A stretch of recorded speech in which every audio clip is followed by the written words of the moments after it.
बिस्मिल्लाहिर्रहमानिर्रहीम। I am doctor Akhtar, working as chest and medical specialist in Burewala and Chichawatni.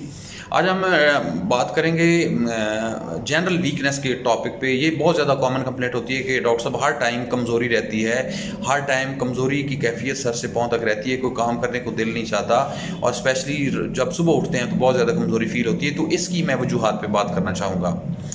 सबसे पहले तो इसमें कॉमन जो इसमें पेशेंट्स हैं वो फीमेल्स हैं, तो सबसे बड़ी वजह इसमें अनीमिया होती है।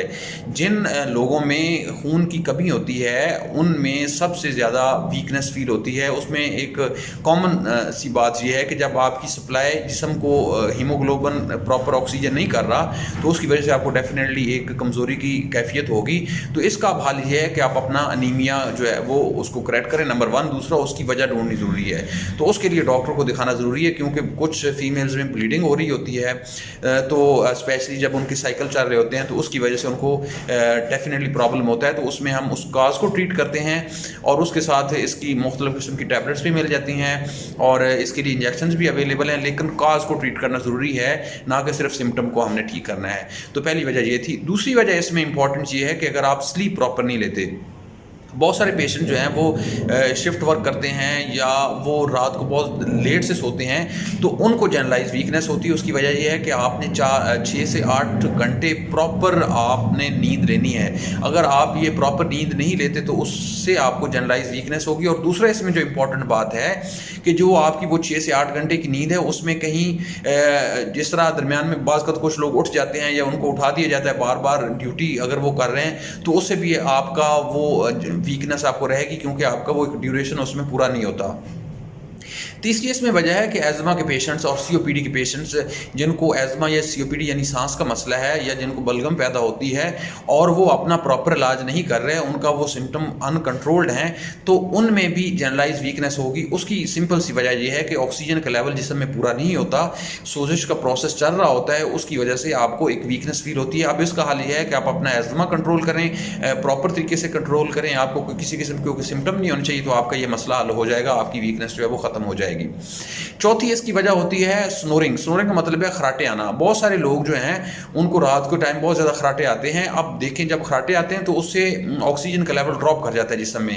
ऑक्सीजन का ड्रॉप जब बार बार उसका लेवल ड्रॉप करता है तो उसकी वजह से आपकी एक हम इस तरह कह सकते हैं कि अनरिफ्रेश स्लीप होती है। जब ऑक्सीजन बार बार ड्रॉप करती है तो वो उस लेवल पे आपको कंफर्टेबल नहीं कर सकती जिस तरह एक नॉर्मल बंदा जो 6 से 8 घंटे प्रॉपर नींद लेता है उसके बराबर नहीं होता, और उसकी वजह से आप डेफिनेटली सुबह के टाइम बहुत ज़्यादा कमज़ोरी फील करते हैं। इसके अलावा ऑब्स्ट्रक्टिव स्लीप एपनिया है। ये एक बीमारी है जो ज़्यादातर ओबीज़ लोगों में होती है, जिनका BMI 27 से या 30 से ज़्यादा होता है। ये अलग मैं वीडियो में बताया कि BMI क्या है। उसमें ये सारा ओबीज़ या मोटे लोगों में होता है। उनमें क्या होता है कि गर्दन के लेवल पे जो मसल्स हैं वो रात के टाइम स्पेशली हर बंदे के आप ऐसे कहें कि 50% तक वो श्रिंक कर जाते हैं या पैरालाइज हो जाते हैं।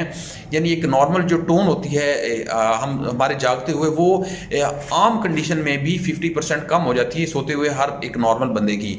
तो जो बंदे ओबीज होते हैं उनकी चूंकि गर्दन के सराउंडिंग में एक चर्बी इकट्ठी होती है, तो उस चर्बी के इकट्ठे होने की वजह से वो रात को अगर 50% होता है तो उनका 75% समझें, तो उससे उनको ऑब्स्ट्रक्शन होती है जिसकी वजह से उनकी प्रॉपर ऑक्सीजन जिस्म को प्रोवाइड नहीं हो सकती और कार्बन डाइऑक्साइड जिस्म में इकट्ठा होना शुरू हो जाती है, जिसकी वजह से उनको सुबह के टाइम वो बहुत ज़्यादा इसका जो है ना वो शिकायत करते हैं कि उनको वीकनेस रहती है।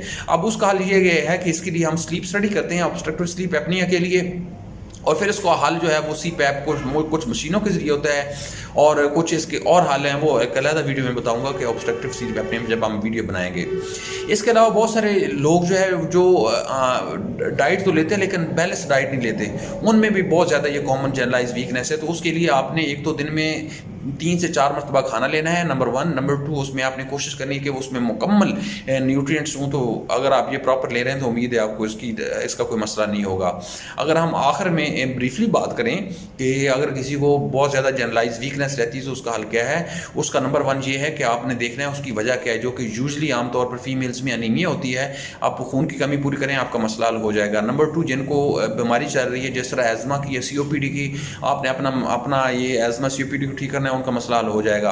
बहुत सारे पेशेंट जिनको डायबिटीज़ होती है और वो अपनी कंट्रोल नहीं रखते, कंट्रोल का मतलब है कि नाश्ते से पहले 126 से नीचे होनी चाहिए और नाश्ते के बाद 140 से नीचे होनी चाहिए। तो अगर आपकी इस लेवल से ज़्यादा शुगर रहती है तो आपको डेफिनेटली कमज़ोरी होगी। तो इसका हल ये है कि आप अपनी शुगर कंट्रोल करें तो आपका मसला हल हो जाएगा।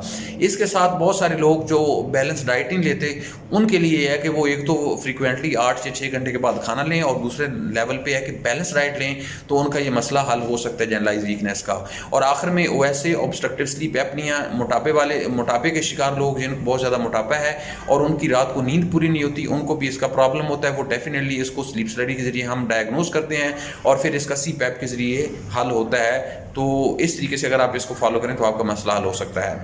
नीचे कमेंट्स में आपने बताना है कि आपको या किसी दोस्त को इन प्रॉब्लम में से कोई प्रॉब्लम है और अगर है तो वो कितने अरसे से उसको है, ताकि हमें आइडिया हो सके कि कितने लोग इस प्रॉब्लम को फेस कर रहे हैं, जो कि बहुत कॉमन लोग सवाल भी करते हैं। इसके अलावा अगर और कोई क्वेश्चन है, मोस्ट वेलकम, आप नीचे कमेंट्स में लिखें, मैं कोशिश करूँगा आपको उसका रिप्लाई करूँ। अल्लाह ताला आपका और आपके घर वालों का हमें नसर। अल्लाह हाफिज़।